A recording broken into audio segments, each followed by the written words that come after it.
Mercredi 16 novembre 2011, au Chambon-sur-Lignon, dans la Haute-Loire. Pour les élèves internes du collège-lycée Le Cévenol, cet après-midi-là, comme tous les mercredis, c'est temps libre. Alors à 12h30, le déjeuner à la cantine à peine avalé, les élèves se pressent déjà à la sortie de l'établissement. Tous les mercredis après-midi, on avait le droit de faire ce qu'on voulait. On avait évidemment le droit de rester sur le campus, mais on avait aussi le droit d'aller dans le village du Chambon-sur-Lignon. Les jeunes en profitent pour descendre au Chambon, se retrouver sur la place du village. C'est le moment où ils sortent de l'établissement vraiment. On était tous très contents que le mercredi après-midi existe, en effet, parce que étant à l'internat, donc on était sur le campus tout le reste du temps, les week-ends compris. Pendant leur quartier libre, les élèves peuvent flâner où bon leur semble. Toutefois, la consigne est claire.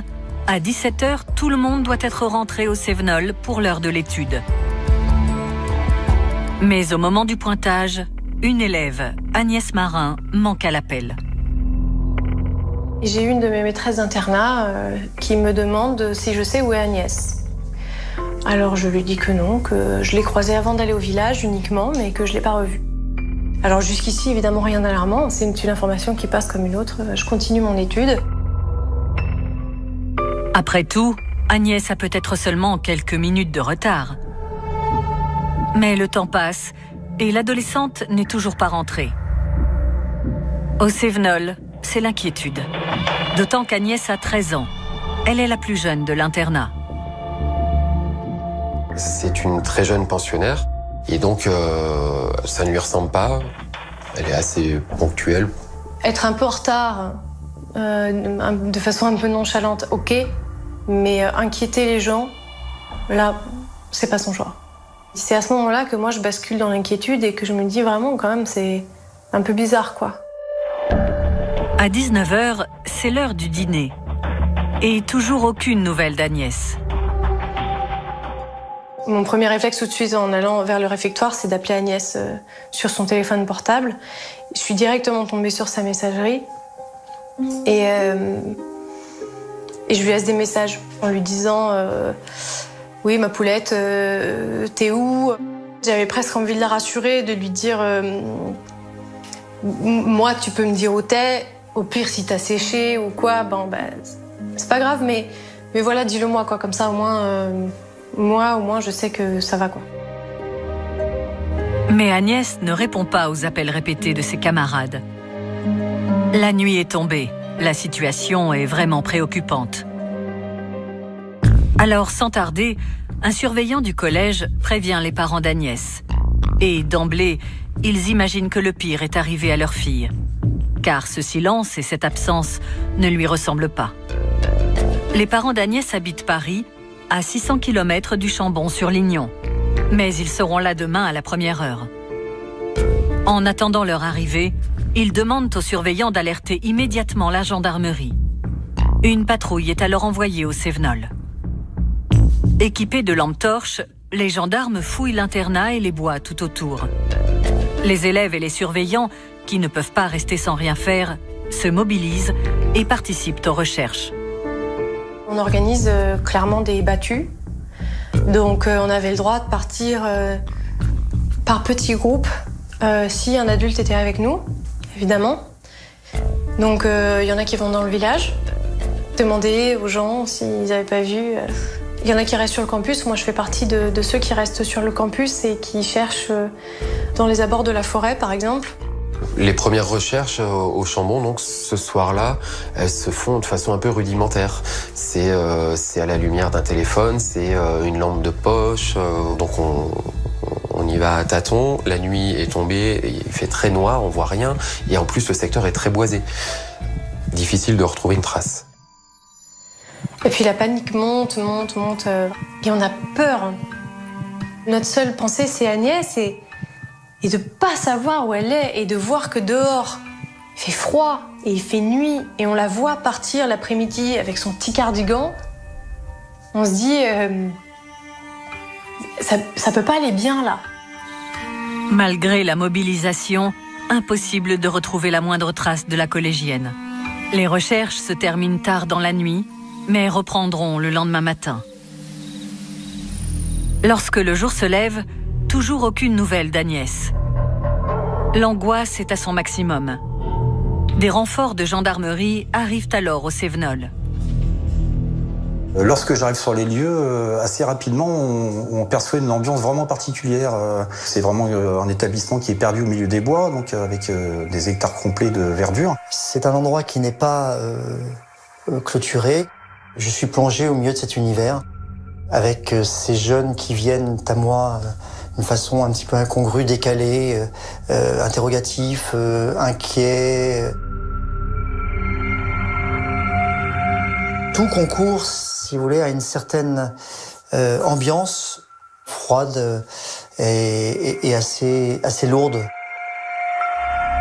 Peu de temps après l'arrivée des gendarmes, les parents d'Agnès arrivent au Chambon-sur-Lignon. Leur fille a disparu depuis plus de 12 heures et pour eux, forcément, c'est l'angoisse. On voit les parents d'Agnès arriver à l'entrée du collège. Et on lit une inquiétude extrême sur leur visage. L'information de la disparition d'une élève du Cévenol se propage déjà au Chambon-sur-Lignon. Et rapidement, des journalistes sont déjà sur place. Face aux caméras, le père d'Agnès élimine d'emblée la thèse de la fugue. Il est difficile d'imaginer qu'Agnès ait fugué sans emmener un sac, sans emmener un manteau, sans avoir d'argent. Pour une jeune fille qui était organisée, qui avait la tête sur les épaules, donc c'est incompréhensible. Elle s'évapore littéralement. Et voilà, c'est une fille adorable. C'est une fille adorable et on a besoin de tous les témoignages et de tous les gens qui peuvent nous aider à savoir ce qui s'est passé. Et on a besoin que le message passe, que les gens se mobilisent pour la trouver. Elle est quelque part. Cette surenchère médiatique, forcément, donne le ton aussi à la gravité de ce qui est en train de se passer. C'est une enfant qui a 13 ans. Et à cet âge-là, 13 ans, toute disparition doit être prise avec le plus de sérieux possible. À ce stade, il n'y a plus aucun doute pour personne. Il faut aller jusqu'au bout et on ira jusqu'au bout. Afin d'essayer de trouver une piste, les gendarmes vont se plonger dans la vie d'Agnès. Ils apprennent qu'elle a intégré le collège-lycée Le Cévenol il y a 7 mois à peine. Ses parents, qui voulaient le meilleur pour leur fille, ont choisi cet établissement qui profite d'un cadre privilégié en pleine nature et surtout d'une excellente réputation. Et Agnès est ravie de découvrir cette nouvelle vie à l'internat. Agnès, c'est une jeune fille qui est la plus jeune d'entre nous. Donc elle a 13 ans quand elle arrive. Et on voit qu'elle est très jeune. Et en même temps, elle dégage une certaine assurance. Et c'est un petit rayon de soleil. C'est de l'énergie à l'état pur. Elle était très jolie, très solaire. Il y avait quelque chose de beau. Agnès est en classe de 3e. C'est une jeune adolescente épanouie et très appréciée. Ses résultats scolaires sont satisfaisants. Absolument rien dans sa vie ne peut expliquer sa disparition. Alors les enquêteurs vont remonter le fil des dernières heures avant que l'on ne perde sa trace. Tous ses camarades sont auditionnés. Moi, quand les gendarmes m'interrogent, je leur dis que j'ai vu Agnès pour la dernière fois le mercredi midi, juste après le repas. On s'est parlé très brièvement. Je lui ai demandé si elle descendait, elle m'a dit oui. Alors moi, j'étais convaincue qu'elle était descendue au village. Les élèves en plein désarroi veulent aider les enquêteurs, manifestement, et ils font preuve d'une grande bonne volonté, mais ça ne suffit pas à déterminer des pistes vraiment concrètes. La seule certitude que nous avons est qu'elle a déjeuné au réfectoire du Chambon et qu'elle a quitté ces lieux vers 12h30. Les enquêteurs sont dans l'impasse, d'autant que le téléphone portable d'Agnès est éteint. Impossible de le géolocaliser. En parallèle des recherches sur le terrain, les gendarmes continuent les auditions des élèves du Cévenol. Et en écoutant les uns et les autres, ils s'aperçoivent qu'un prénom revient souvent. Celui de Mathieu. C'est un lycéen de 17 ans, élève de première au Cévenol. Et le jour de la disparition d'Agnès, tous avaient trouvé ce Mathieu particulièrement bizarre. Les élèves me disent qu'ils sont intrigués par ce Mathieu parce qu'il serait allé dans la forêt avec Agnès et serait revenu seul. Nous, Mathieu, on l'a vu le mercredi matin. Il n'avait rien. Et on le revoit le soir. Et il prend une douche extrêmement longue à l'internat des garçons. Une douche, mais de manière vraiment très longue. Et donc à tel point que c'est un peu interpellé ses camarades de chambre. Et on le voit sortir avec des traces au visage qui sont vraiment la marque d'ongles dans la peau. Comme ça. Moi, tout de suite, je le soupçonne fortement d'avoir un lien avec la disparition d'Agnès. Ce que viennent de raconter les élèves aux gendarmes sur leur camarade Mathieu est plus qu'inquiétant. Alors, le lendemain de la disparition d'Agnès, il est convoqué à la gendarmerie pour une audition. Je vois ce garçon donc en pleine puberté, manifeste. On voit que c'est quelqu'un qui est bien élevé, qui va parler finalement assez aisément et qui est poli au premier contact. Les gendarmes questionnent Mathieu. Ils veulent connaître son emploi du temps de la veille, pendant le quartier libre, lorsqu'Agnès a disparu. Mathieu va donc nous expliquer le déroulement du mercredi après-midi. Donc il a quitté l'établissement après la pause déjeuner, regagné le centre-ville, puis un lieu un peu isolé où il aurait fumé un joint. Il explique qu'il est rentré défoncé, pour reprendre ses mots, qu'il est tombé à plusieurs reprises, notamment dans des ronces, ce qui explique des blessures au visage qu'il présente, et puis qu'il a rejoint l'établissement et pour reprendre un peu ses esprits, a pris une douche avant de regagner le réfectoire pour le repas du soir. Mathieu précise que toute l'après-midi, il est resté seul. C'est à son retour au Cévenol qu'il a appris la disparition d'Agnès. Mais les enquêteurs veulent en savoir plus. Ils l'interrogent notamment sur la tenue vestimentaire qu'il portait. Et là, il y a un problème. Il explique qu'il porte exactement les mêmes vêtements, c'est-à-dire son blouson et son jean. Et à une analyse rapide visuelle, on s'aperçoit que les vêtements ne présentent aucun accroc. Donc pour quelqu'un qui est tombé à plusieurs reprises dans les ronces et qui présente des blessures au visage, les vêtements ont été totalement épargnés. Et là, c'est vraiment une incohérence importante. Et là, on commence à se poser de réelles questions à son sujet. Il y a un problème, clairement. Pour les gendarmes, cette version de Mathieu n'est pas crédible. D'autant que ses camarades sont certains de l'avoir vu en compagnie d'Agnès pendant le quartier libre. Les enquêteurs ne manquent d'ailleurs pas de le lui faire savoir. Mathieu, mis face à ces incohérences et ces contradictions, va revenir sur sa version initiale, la modifier d'une manière tout à fait concrète, en expliquant qu'il a croisé Agnès le mercredi après-midi, qu'elle était dans le centre de la commune du Chambon et qu'elle attendait un copain venu de Paname, pour reprendre ses termes, qui devait la rejoindre et partir avec elle. Donc il a croisé la jeune fille, mais il n'en sait pas plus puisqu'il l'a vue furtivement, d'après ses premiers dires. Cette nouvelle version de Mathieu met encore un peu plus le doute aux enquêteurs. Le lycéen semble vouloir les orienter vers une autre piste. Et puis surtout, son comportement les dérange. On n'a pas quelqu'un d'arrogant, on n'a pas quelqu'un d'excité. Par contre, si on s'appesantit sur la personnalité, qu'on s'appesantit sur son regard, sur l'attitude qu'il va avoir dans un échange un peu soutenu, on va percevoir autre chose chez Mathieu. Quelque chose de secret. Quelque chose d'anormal et qui nous met mal à l'aise, vraiment mal à l'aise. Ce jeune homme est déstabilisant, c'est le moins qu'on puisse dire. Olivier Doguet, le chef d'enquête, sent que quelque chose ne tourne pas rond chez Mathieu.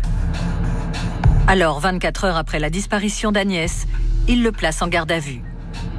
C'est maître Joël Diez qui est appelé pour assister Mathieu dès le début de cette garde à vue. Et elle aussi est interpellée par l'attitude de son client de 17 ans.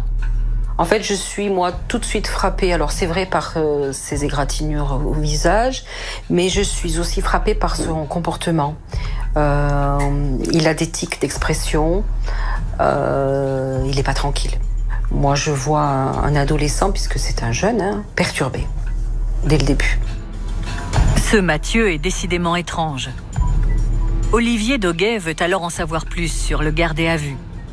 Au début de son placement en garde à vue, une consultation au fichier ne nous amène aucun élément puisque Mathieu est totalement inconnu des services de gendarmerie et de police.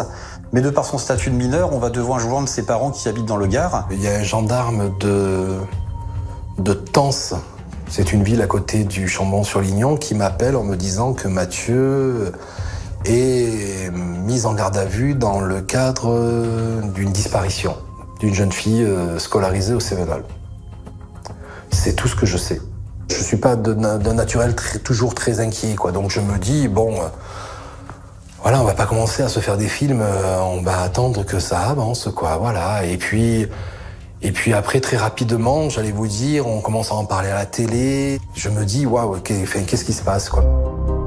Les parents de Mathieu vivent avec leurs 2 filles cadettes dans le Gard, à 3 heures de route du Chambon-sur-Lignon.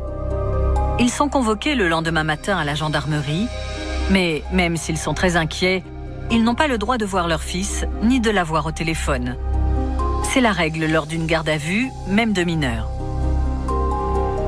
Les gendarmes, eux, continuent leur enquête. Ils foncent à l'internat pour perquisitionner la chambre de Mathieu. Cette chambre ressemble bien à une chambre de garçon où il y a énormément de bazar. Dans son armoire, on découvre des vêtements qui sont en boule, pas du tout rangés. Et on va notamment retrouver un jean qui va présenter une tache rougeâtre à l'intérieur d'une poche. Ces traces semblent suspectes et laissent à penser que ce sont du sang. Cette découverte laisse les gendarmes perplexes. Ils décident d'envoyer le jean de Mathieu en analyse. Mais en attendant les résultats, la garde à vue du lycéen se poursuit. C'est l'adjudante Déborah Leclerc qui l'interroge. Elle lui signale qu'un jean avec des taches suspectes a été retrouvé dans sa chambre. Mais cela est loin de déstabiliser l'adolescent. Il nous dira qu'il se souvient parfaitement que ce pantalon est taché, que c'est bien des traces de sang qui se trouvent sur son pantalon, mais que c'est son sang à lui. Qu'en fait, il a travaillé, qu'il a bricolé au cours du week-end avec son père, et donc il s'est blessé, et c'est ce qui explique les traces de sang qu'il n'a pas réussi à ravoir. Systématiquement, il adapte son discours, il adapte sa version aux éléments que l'on avance. Mais après une nuit en cellule, Mathieu est moins sûr de lui. Face à l'insistance des enquêteurs, il lâche une 3e version. Il va nous expliquer qu'il a passé l'après-midi avec Agnès, qu'ils sont allés chercher des champignons hallucinogènes, qu'ils en ont trouvé, qu'ils en ont consommé et que lui, il a été très malade. Il a vomi, il s'est évanoui. Et lorsqu'il a repris ses esprits, Agnès avait disparu. De ce fait, il s'est levé, il est allé jusqu'au collège. Il ne s'est pas inquiété plus que ça, puisque pour lui, Agnès en avait profité pendant qu'il dormait pour rentrer au collège. Et c'est en regagnant le collège-lycée qu'il a appris sa disparition. Pour les enquêteurs, 3 versions en moins de 24 heures de garde à vue, cela fait beaucoup. L'avocate de Mathieu sent que son client est en grande difficulté. Il y a des choses qui ne sont pas claires, du tout. Et j'ai le souvenir d'avoir demandé à couper l'audition pour discuter avec lui, lui dire « Mathieu, qu'est-ce qui se passe ? Voilà, il faut qu'on essaye d'avancer. Qu'est-ce qui s'est passé ce jour-là, où tu étais, avec qui, comment, etc. » Donc, je me rends compte que c'est compliqué. Au même moment, Dominique, le père de Mathieu, arrive à la gendarmerie où son fils est toujours interrogé. Des journalistes font déjà le pied de grue et guettent la moindre information. Je tombe sur des caméras, il y a des gens avec des micros et tout. Je me dis, mais Bon, heureusement, personne ne me connaît, je rentre dans la gendarmerie, etc. Là, je suis très sincèrement inquiet, en me disant, mais qu'est-ce qui se passe, quoi, voilà. J'ai toujours pas vu Maître Diaz, moi, et je crois que je l'ai même pas eu au téléphone, puisqu'elle est en garde à vue avec Mathieu. Donc, enfin, j'arrive à avoir Maître Diaz qui me dit, je vous tiens au courant au fur et à mesure qu'on avance, mais voilà. Et Maître Diaz me dit, ne partez pas. Je me mets sur le parking de la gendarmerie et j'attends. Mais j'attends parce que Maître Diaz m'a dit d'attendre, quoi. Et puis voilà, et puis je me dis, je sais pas où aller, quoi. Hein. Cette attente est insupportable pour le père de Mathieu. Mais en garde à vue, son fils ne lâche rien. Alors les enquêteurs prélèvent un échantillon de son sang. Objectif, savoir s'il a bien consommé des champignons hallucinogènes et du cannabis. Et les résultats de ces analyses toxicologiques tombent rapidement et prouvent encore une fois que Mathieu a berné les enquêteurs. Il n'y a aucun produit stupéfiant dans son sang. Ni de champignons, ni d'héroïne, ni de cocaïne. Vraiment aucun produit stupéfiant. Donc là, on sait pertinemment qu'il nous ment. Forcément, il nous cache des choses. On s'en rend compte même avec l'enquêtrice. Et en plus de ne pas avoir de produits stupéfiants dans le sang, les analyses du gin reviennent également quasi en même temps. Et là, les analyses sont formelles, c'est le sang d'Agnès qui est sur le jean. Donc on sait qu'il y a eu quelque chose. Il est lié à la disparition d'Agnès. Là, il n'y a vraiment plus aucun doute. Je hausse le ton envers lui et lui fais comprendre qu'il nous prend pour des imbéciles depuis le début, qu'il nous mène en bateau, qu'il faut vraiment qu'il nous dise maintenant la vérité. Coincé, Mathieu lâche alors une 4e version, bien plus inquiétante que les précédentes. Et là, on a une version de Mathieu qui nous dit qu'effectivement, il a passé tout l'après-midi avec Agnès dans les bois, qu'ils se sont disputés, qu'il l'a poussée. Il a poussé la jeune fille et puis elle serait tombée dans un ravin et il aurait quitté les lieux comme ça en l'abandonnant sans savoir réellement dans quel état de santé elle se trouvait. La priorité immédiate, c'est de localiser les lieux où Agnès aurait chuté, puisqu'il faut absolument qu'on puisse la retrouver avec l'espoir qu'elle soit toujours en vie, bien sûr. Et là, il va falloir obtenir la collaboration de Mathieu. Dans la salle de garde à vue, l'heure est grave. Car cela fait maintenant 48 heures qu'Agnès a disparu. Alors l'avocate de Mathieu demande à s'entretenir seul à seul avec son client. J'ai demandé une coupure de l'audition et où là je lui dis écoute Mathieu, dans ton intérêt et puis dans l'intérêt peut-être d'Agnès que l'on pourrait éventuellement retrouver en vie, dis-nous où ça s'est passé, est-ce que tu es capable de localiser les lieux? Voilà. Et donc après il accepte de partir. Elle a réussi à le convaincre de nous dire où se trouvait Agnès. Nous sommes en fin d'après-midi, la nuit va tomber très rapidement, c'est l'hiver. Donc il ne faut vraiment pas perdre de temps. On peut imaginer le pire. Il fait froid, on est en hiver. C'est sa 2e nuit, dehors. Comment va-t-on la retrouver? Une battue donc est organisée de manière à longer sur toute sa longueur la zone boisée. Avec des enquêteurs qui sont placés tous les 5 ou 10 mètres et qui sont équipés de lampes torches. On est en pleine nuit, c'est relativement lugubre. Très rapidement, nous y sommes en difficulté pour rester en contact les uns les autres malgré nos lumières et notre proximité. Lorsqu'à un moment donné, j'entends un gendarme crier dans la forêt. Ce cri sourd, je pense, reste marqué dans les oreilles de tout le monde. Ça va glacer le son de tout le monde parce que clairement il a dû voir quelque chose et tout de suite on court, on grimpe cette butte difficilement et puis on va parcourir une centaine de mètres. Je cours vers ce gendarme et je le vois tapant contre un arbre. En tapant contre l'arbre, il dit « le salaud, il l'a fait ». Et il me pointe une direction. Sous le faisceau, la lumière de nos lampes torches, on va apercevoir le corps sans vie d'Agnès au pied d'un arbre. Elle est partiellement dénudée, elle est agenouillée, la face contre le sol. Enfin, c'est vraiment une scène d'apocalypse, parce que c'est totalement horrible. C'est vraiment très dur à vivre. Et vous imaginez que le corps est plus qu'atrophié, puisqu'il a essayé de la faire brûler. On peine à reprendre nos esprits, et là, on n'est plus dans la gestion du dossier, on est vraiment dans l'affectif, l'émotionnel. C'est une scène indicible, c'est une scène indescriptible, une scène de violence. S'agissant d'une enfant. Agnès Marin, 13 ans, a été tuée puis brûlée. Un meurtre insoutenable. Il faut maintenant attendre l'autopsie pour en savoir plus sur les circonstances de sa mort. Mais un simple coup d'œil sur la scène de crime suffit à comprendre que la dernière version de Mathieu, celle de la chute dans le ravin, est une fois de plus un mensonge. L'enquêtrice va lui dire ce qui s'est passé, ce qu'on a retrouvé, et là, il va pas pouvoir faire autre chose que d'avouer. Il consent à nous dire qu'il était dans les bois avec Agnès, qu'il a été pris d'une pulsion et que cette pulsion était insoutenable, qu'il n'a pas pu lutter, qu'il a été obligé de l'assouvir et que Agnès s'est débattue, ce qui explique les blessures au visage, qui va bâillonner Agnès, qui va l'attacher avec des ficelles de yo-yo et qu'il va la violer. Il s'est acharné sur elle en lui donnant des coups de poing jusqu'à ce qu'elle ne bouge plus.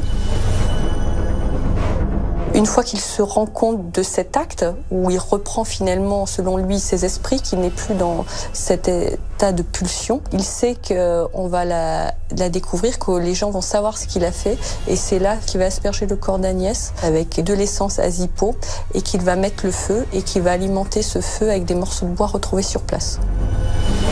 Il semble détaché quand il évoque tout ça. Il n'a pas une émotion particulière. Dans le bureau, l'ambiance est plombée, glaciale, et c'est de l'effroi, c'est l'horreur. Toute l'horreur est là, et elle était devant nous, quoi, cette horreur. Et puis après, eh bien, il faut prendre son courage à deux mains, puisqu'il va falloir attendre la venue du papa, de Mathieu, et puis lui expliquer ce qui s'est passé.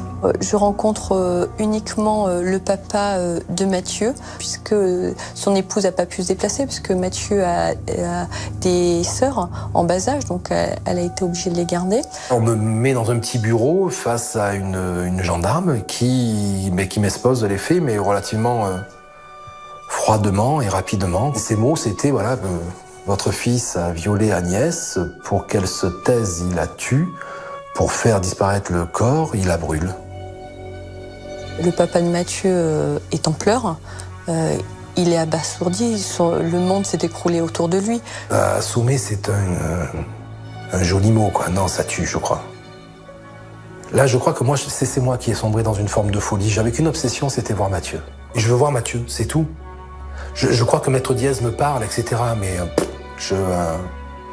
L'enquêtrice va lui laisser rencontrer son fils, et voilà, c'est pas des moments faciles, vous vous en doutez. On m'autorise à voir Mathieu, donc je vois Mathieu entre deux gendarmes, avec Maître Diaz, avec cette inspectrice-là.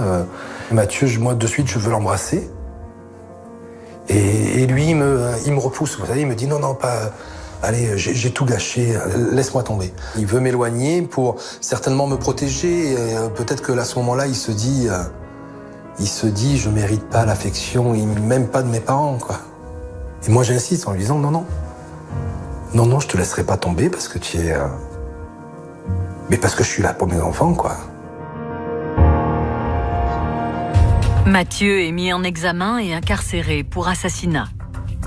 Car les enquêteurs sont convaincus qu'il n'a pas tué Agnès sous le coup d'une pulsion. Au contraire, il y a tous les signes de la préméditation. Pour preuve, l'essence qu'avait Mathieu pour brûler le corps.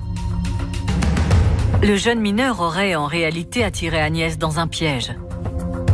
Et l'autopsie révèle qu'il a fait preuve d'une violence extrême. Je suis présent à l'autopsie et les médecins légistes ont déterminé que les deux fémurs de la jeune fille ont été brisés, l'humérus également. Elle a été violée, hein, c'est clairement établi. De multiples coups de couteau que la jeune fille a reçus sur les différentes parties du corps, devant et derrière, dans le dos.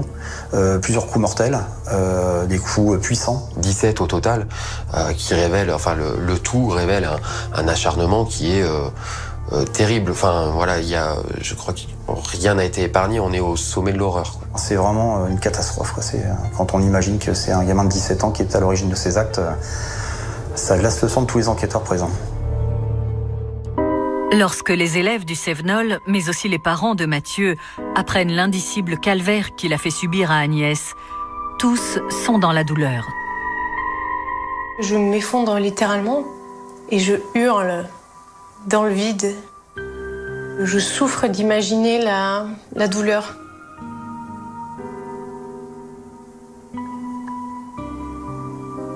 De ce tout petit corps. Et je me révolte déjà contre Mathieu et de me demander comment c'était possible de faire ça. Connaissant Mathieu, le voyant tous les jours, jamais on peut imaginer ça. Mais vraiment, à aucun moment. Ça me semblait complètement dément, vous voyez. C'est l'horreur absolue, c'est incompréhensible et innommable, quoi. On est accablé, c'est pas le mot pour les parents d'Agnès, quoi. Et pour Agnès, on se dit mais comment font-ils pour survivre, quoi?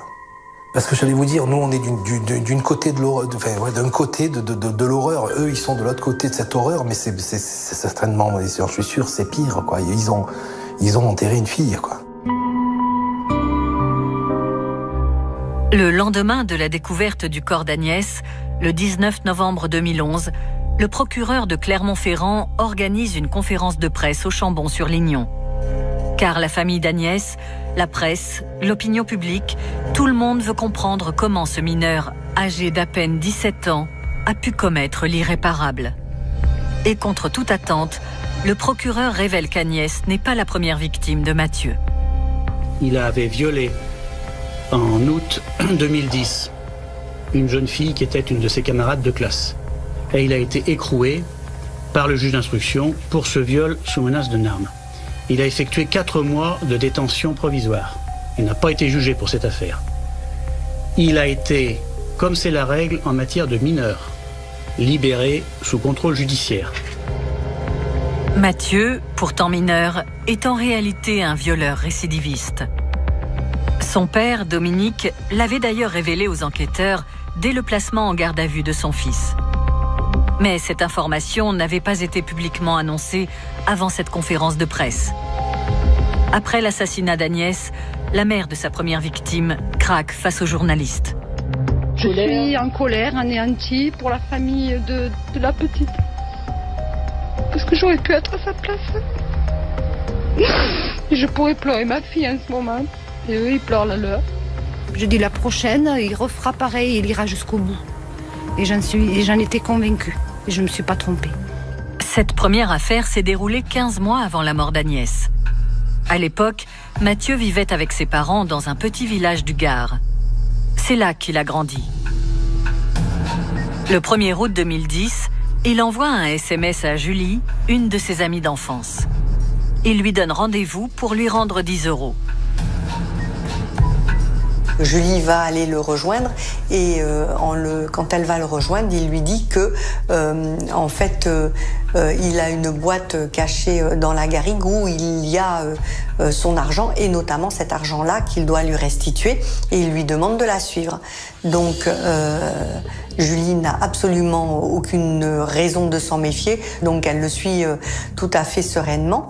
Et simplement, elle s'aperçoit que au cours de la progression dans la garrigue, il va changer de comportement, il va arrêter de discuter avec elle et elle va arriver dans une petite clairière où elle va voir un arbre avec des liens qui sont préparés et il la contraint sous la menace du couteau à se laisser attacher et il va la violer.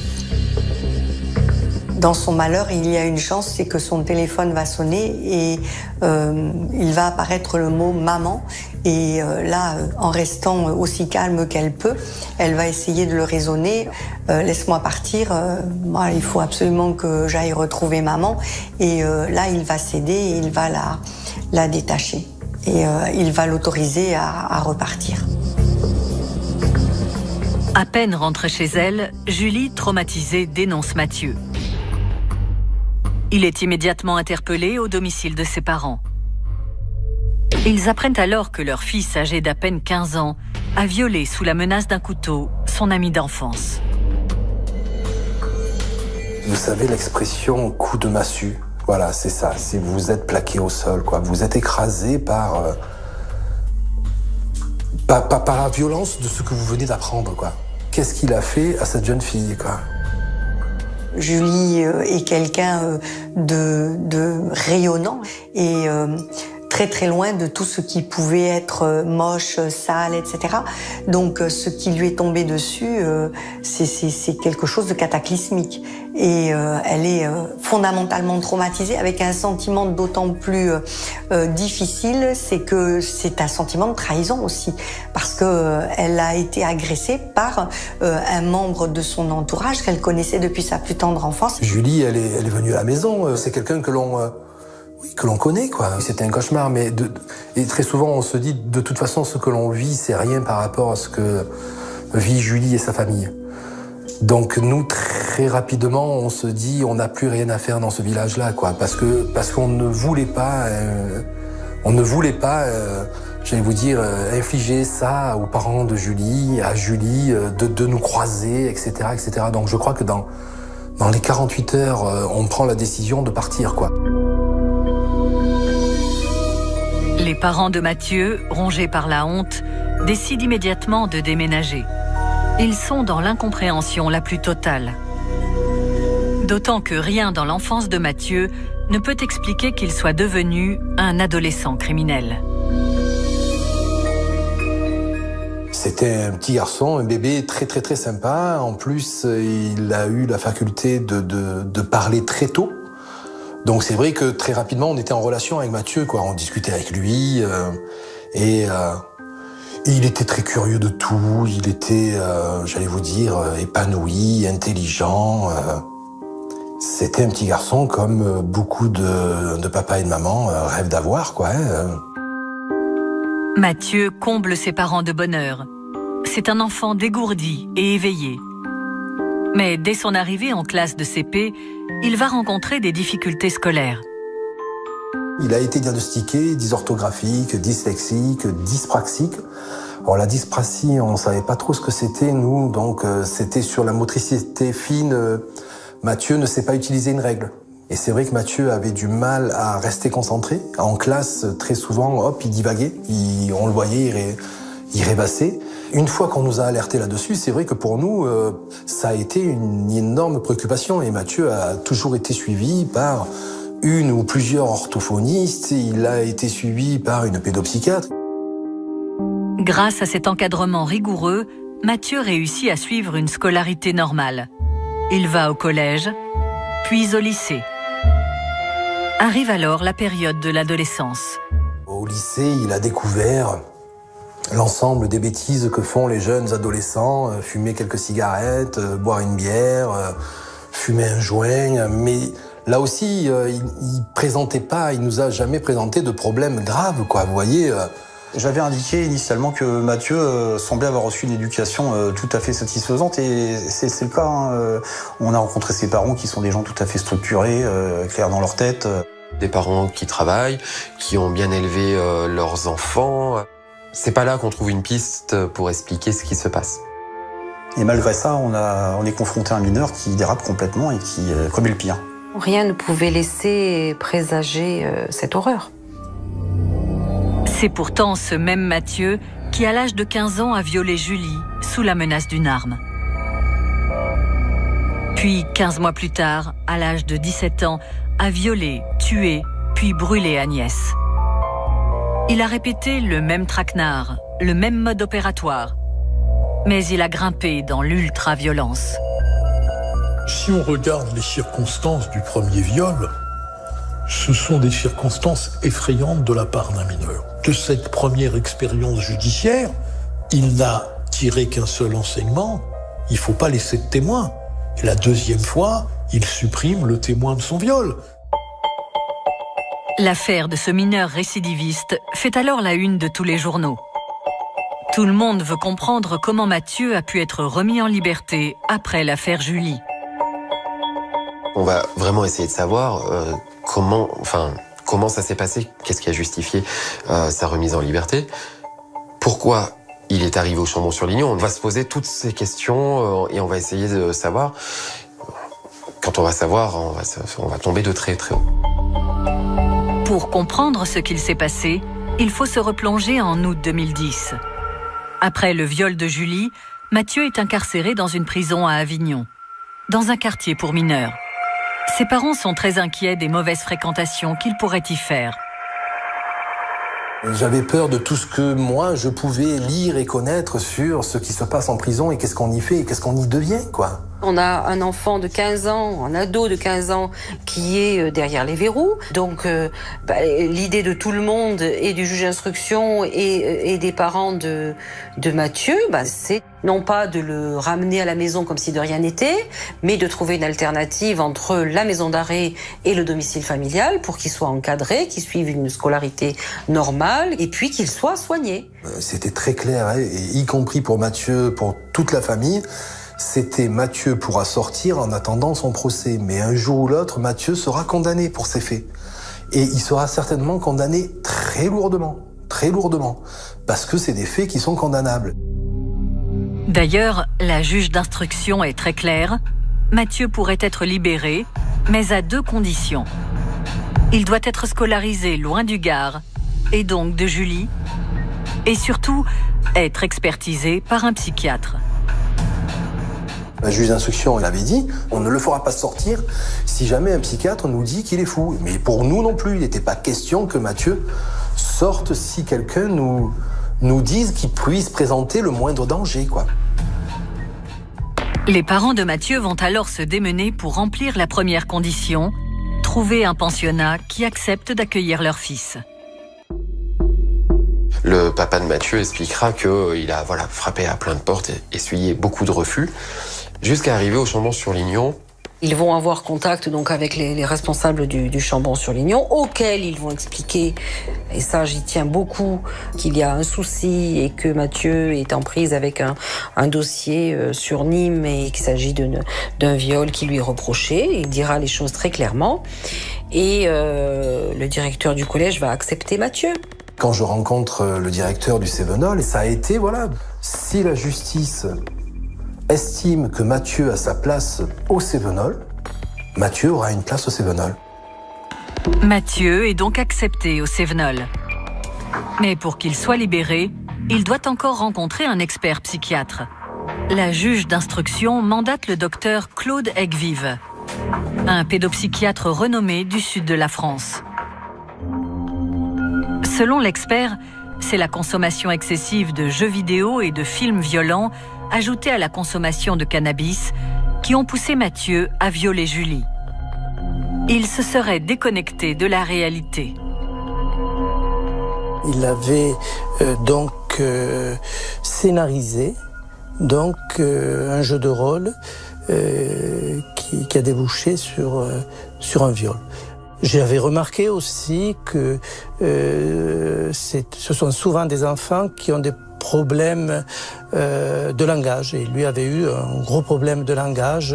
Les enfants qui ont des dyslexies graves ou des problèmes cognitifs absorbent plus favorablement ces contenus trash, ces contenus violents, ces contenus pornographiques. Hein. Je pense que les jeux vidéo sont pas dangereux pour les enfants qui vont bien, mais ils sont très dangereux pour les enfants, les adolescents qui ne vont pas bien. Et le docteur Egvive me dit, on stoppe la drogue, on stoppe les jeux vidéo, et Mathieu n'a plus de problème, quoi. Et nous, dans notre esprit, c'était, ça y est. Non seulement on a une explication, on sait pourquoi Mathieu a fait ça, mais en plus on a une solution, quoi. Je terminais mon rapport d'expertise en disant que Mathieu s'excite et se construit à partir de conduites qui peuvent mettre en danger autrui et qui le mettent lui aussi en danger. L'expert psychiatre, il va rendre une expertise scandaleuse. Il dit, Mathieu, finalement, a agi sous l'influence des toxiques, drogue, alcool. Or, les expertises toxicologiques démontreront que il n'y a pas la moindre trace de toxique ou d'alcoolémie, et que donc, il y a une naïveté de cet expert qui, sur parole, croit Mathieu. Il ne s'interrogera pas sur ce caractère hors norme du viol, il ne lui posera aucune question sur sa sexualité, sur sa vie sexuelle. C'est une expertise lamentable. Et donc, à partir de là, la juge d'instruction va ordonner une mise en liberté. Mathieu est donc scolarisé au Chambon-sur-Lignon, établissement libertaire, un internat mixte. C'était une aberration que d'envoyer dans un internat mixte quelqu'un qui était coupable de ces faits. Qu'on a mis dans un internat mixte, ouvert, réputé pour son ouverture, un délinquant sexuel. À l'émotion succède la colère. Tout le monde pointe du doigt le Cévenol. D'ailleurs, il ne survivra pas à ce drame. 3 ans après la mort d'Agnès, l'établissement ferme définitivement ses portes. L'affaire Mathieu provoque un véritable déferlement médiatique. Sur la place de mon village, vous avez des camionnettes avec des paraboles, quoi. Et il fallait imager la famille du monstre, quoi. Ça a été très lourd, très lourd pour eux. Quand vous pensez que la maman de Mathieu ne s'octroyait même pas le droit de pleurer parce qu'elle pensait à la mère d'Agnès et qu'elle se disait qu'elle n'avait pas le droit de souffrir. Vous imaginez dans quel état je suis? Mon fils vient d'assassiner dans des atrocités, voilà, une jeune fille de 13 ans, etc. Et vous imaginez pas qu'on est soutenu par n'importe qui, quoi. Il n'y a personne qui a levé le petit doigt pour savoir si dans cette espèce de tornade, on allait bien. Ça allait parce qu'il fallait que ça aille. Parce que si ça n'allait pas, j'allais vous dire, c'était l'aide sociale à l'enfance pour nos enfants, c'était la psychiatrie pour ma femme, Sophie, et moi, je sais pas, mais voilà, il fallait que ça aille. Mais que fait un père de famille face à ça? Qu'est-ce qu'il aurait fallu que je fasse pour pouvoir que je me sauve, que je laisse tout tomber, que je me casse au Mexique Inévitablement, les parents de Mathieu vont également subir le regard des autres. La culpabilité de Mathieu, ça ne suffisait pas. Donc, si Mathieu avait commis ça, il y avait d'autres responsables. Et le premier de ces responsables, c'était ses parents, quoi. Donc, effectivement, on nous a demandé de tout justifier. Tous les actes qu'on a faits auprès de Mathieu, de sa naissance jusqu'au fait, il fallait les expliquer et il fallait effectivement les regarder à travers les actes que Mathieu avait commis. Vous voyez, chaque fois, la question c'était « ça vous a pas inquiété ?» Mais non, ça m'a pas inquiété, quoi. Ça m'a pas inquiété parce que j'ai jamais imaginé être le père d'un assassin. Voilà. L'exemple, c'est le cannabis, quoi. Vous apprenez que votre fils de 16 ans fume du cannabis, ça vous a pas inquiété? Si, ça m'a inquiété, mais ça m'a inquiété parce que le cannabis, j'en fais pas l'apologie, quoi.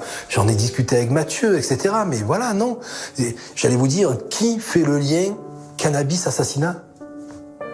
Qui? Mais moi, il fallait que je le fasse, ce lien-là. Vous n'avez pas vu ce qu'il fallait voir, c'est-à-dire le dément. Comme c'est un mineur, on a forcément un trouble de l'éducation, on a forcément une faille à un moment donné de ses parents qui n'ont pas su comprendre Mathieu, qui n'ont pas su l'élever, qui n'ont pas su l'éduquer. Comment demander à des parents de pouvoir être en même temps psychiatre, psychologue et de déceler chez leur fils un caractère entre guillemets inhumain. Je vois pas comment on peut faire porter une responsabilité pareille aux parents parce que on peut pas imaginer qu'on a pu donner naissance et élever un enfant et puis que finalement il se transforme en tueur. Hein. Il y a des gens qui vous jugent, mais bon, j'allais vous dire, la gravité des faits, la situation, enfin, vous font vite passer, quoi. Hein, c'est pas si grave que ça, quoi. C'est pas très grave. Le 18 juin 2013, 1 an et demi après l'assassinat d'Agnès, le procès de Mathieu s'ouvre devant la cour d'assises du Puy-en-Velay. Il est jugé pour les 2 affaires, Julie et Agnès.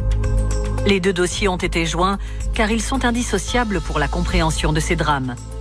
C'est un procès hors norme. On a un nombre considérable de journalistes qui sont accrédités. Il y a les journalistes, mais il y a aussi la population. Tout le monde veut voir quel visage a Mathieu, en vrai.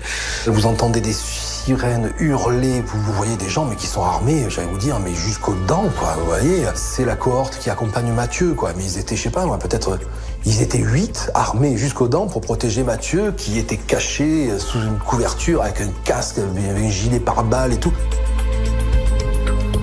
Vous comprenez rien, c'est... Waouh. Pour ce procès, la Cour ordonne le huis clos. Car Mathieu était mineur au moment des faits. Et surtout, il faut préserver Julie, sa première victime. Pour une victime, de venir se mettre à nu en permettant à des tiers de visualiser avec elle en face l'horreur de ce qu'on lui a fait subir. C'est quelque chose d'effroyable à endurer. Elle a vécu l'horreur dans son intimité. La société n'a pas le droit de lui réimposer publiquement l'horreur de ce qu'elle a vécu. Julie n'aurait plus jamais aucune intimité, ça serait comme marqué au fer rouge sur son front. C'est la première victime de Mathieu, c'est la survivante en fait. Dans la salle d'audience, la souffrance est palpable. les parents de Mathieu doivent faire face à la douleur des victimes de leur fils. Moi, je les ai pas regardés. Les premiers jours, je les ai pas regardés parce que j'y arrivais pas. Ils portaient une telle souffrance, j'allais vous dire physiquement, quoi. C'était waouh. Le papa d'Agnès, enfin, on sentait vraiment une souffrance énorme, quoi, énorme. Dans le box des accusés, Mathieu, lui, n'exprime aucune émotion. Ni regret, ni compassion. Il est resté extrêmement détaché, extrêmement en dehors de lui-même, en dehors de toute humanité. Et Mathieu dans le box, c'est affreux. Non, c'est pas parce qu'il est dans le box que c'est affreux, mais c'est parce qu'il est pas là, quoi. Mathieu, malgré tout ça, vous voyez, Mathieu, enfin, vous imaginez, il y a les parents, on est là, les parents d'Agnès sont à 3 mètres, là, hein. Mathieu est là, à 3 mètres de l'autre côté, Mathieu, il vous fait coucou, il vous envoie un bisou, il est dans sa bulle avec son papa et sa maman, lui. Oui. Et parce que moi, je le connais, je le vois, et je me dis, mais il n'est pas capable d'autre chose, quoi. Vous avez envie de lui dire, mais Mathieu, au moins, joue, fais semblant, fais quelque chose, quoi, arrête. Mais vous vous dites, ça sert à rien de lui dire, parce que ça, il ne sait pas le faire. Lors du 6e jour d'audience, les intervenants chargés du suivi médico-judiciaire de Mathieu après la première affaire viennent à la barre. Lors de cette journée, le huis clos est levé. Car Julie, la première victime de Mathieu, a accepté que cette partie qui ne la concerne pas soit rendue publique. Les journalistes sont donc autorisés à pénétrer dans la salle et ils ne sont pas au bout de leur surprise. C'est une journée totalement folle dans laquelle on comprend l'ampleur du désastre. En fait, le premier point, c'est la PJJ du CAR, la protection judiciaire de la jeunesse, qui est donc chargée du suivi de Mathieu durant cette période où il est en liberté. L'éducatrice de la PJJ explique qu'elle s'est rendue une seule fois au Chambon-sur-Lignon. On tombe de notre chaise quand on entend ça. Voilà, un maillon de plus qui a sauté. Alors ce suivi pédopsychiatrique a été une catastrophe. Il y a eu des loupés et des ratés. Énormément. La médecin psychiatre qui assurait son suivi était une médecin lituanienne dont on comprend très vite quand elle se présente à la barre du tribunal qu'elle ne maîtrise que très peu, voire mal le français. Donc voilà, on sent bien qu'il y a un problème. Ça ne remet pas en cause ses compétences, mais en tout cas pour le suivi, c'est quand même un peu délicat. Le dossier a finalement été rapatrié chez un psychothérapeute du Chambon-sur-Lignon, dont on apprendra qu'il n'était en plus pas titulaire des diplômes lui permettant d'exercer. C'est totalement fou. Et donc, à partir de là, il y a une colère des parents. Parce que comment la justice peut faire preuve d'autant de légèreté ? Le but n'était pas de stigmatiser ou de pointer du doigt. Le but est de dire il y a des choses qui sont totalement anormales. Et c'est une suite d'incompétences, de gabegie, de paresse. C'est vraiment une tragédie grecque dans laquelle chaque pion a joué son rôle pour précipiter ma petite fille dans la tombe. Le combat des parents d'Agnès, il est simple. Rien, la justice ne peut pas leur rendre leur fille. Mais au moins que le drame qu'ils ont vécu serve pour que d'autres drames ne se reproduisent pas. Et que donc, il y ait un regard critique qui soit posé par tous les protagonistes de cette affaire. L'État, jusqu'au bout, à l'heure où nous parlons, bataille encore pour s'exonérer de sa responsabilité. Après la protection judiciaire de la jeunesse, il y a une autre personne que la partie civile attend à la barre. C'est le docteur Egvive. Il a rédigé le rapport d'expertise psychiatrique qui a permis à Mathieu d'être libéré sous contrôle judiciaire. Docteur Egvive, moi j'ai encore en souvenir sa déposition à la cour d'assises au Puy. C'est catastrophique.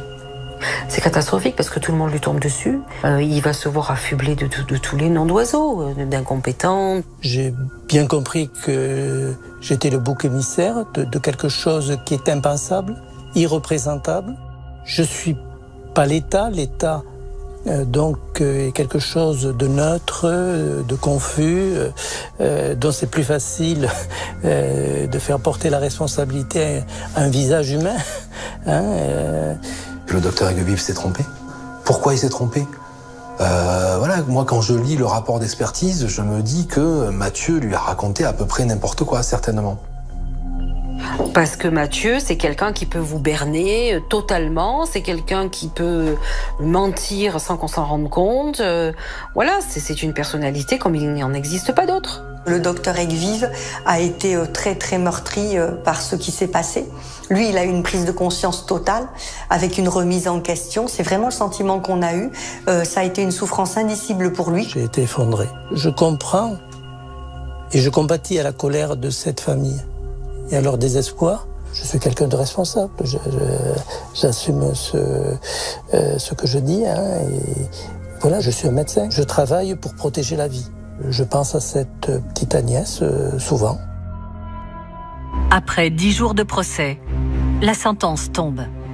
Mathieu, pourtant mineur, est condamné à la réclusion criminelle à perpétuité pour le viol de Julie et le viol et l'assassinat d'Agnès.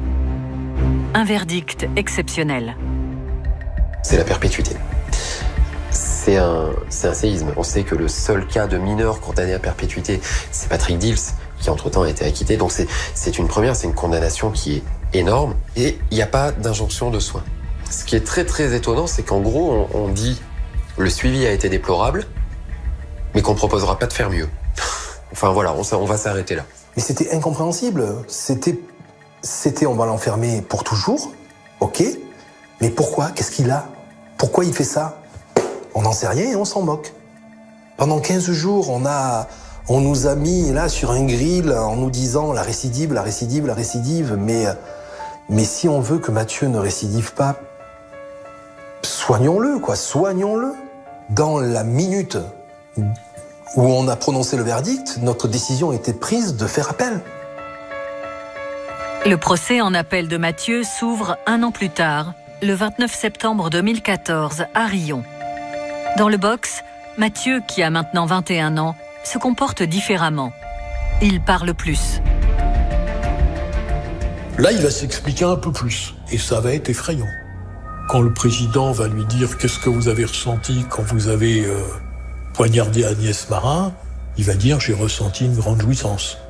Et il va le dire très calmement, très froidement. J'en ai vu des accusés, j'en ai défendu, qui avaient commis des crimes atroces, mais il y avait toujours cette part d'humanité qu'on peut aller chercher. Là, il y a chez ce garçon une insensibilité qui fait peur. Il est incapable de ressentir quoi que ce soit par rapport à ses victimes. Il n'arrive pas à avoir de sentiments, quels qu'ils soient, y compris le moindre regret ou quoi que ce soit, par rapport à Julie et à Agnès. Il fait pas exprès. C'est sa pathologie, c'est ça sa pathologie. À la cour d'assises des mineurs de Riom, un des experts psychiatres a dit c'est un ovni de la science. Mathieu a quelque chose de grave, quoi. Pour moi, c'est les actes d'un dément. Les actes d'un dément, mais quand je suis face à Mathieu, il n'est pas dément. Vous voyez, donc c'est d'autant plus incompréhensible. On ne sait pas ce qu'il a, mais on sait que c'est là. Et on sait que c'est parce que c'est là que Mathieu commet ses atrocités, quoi.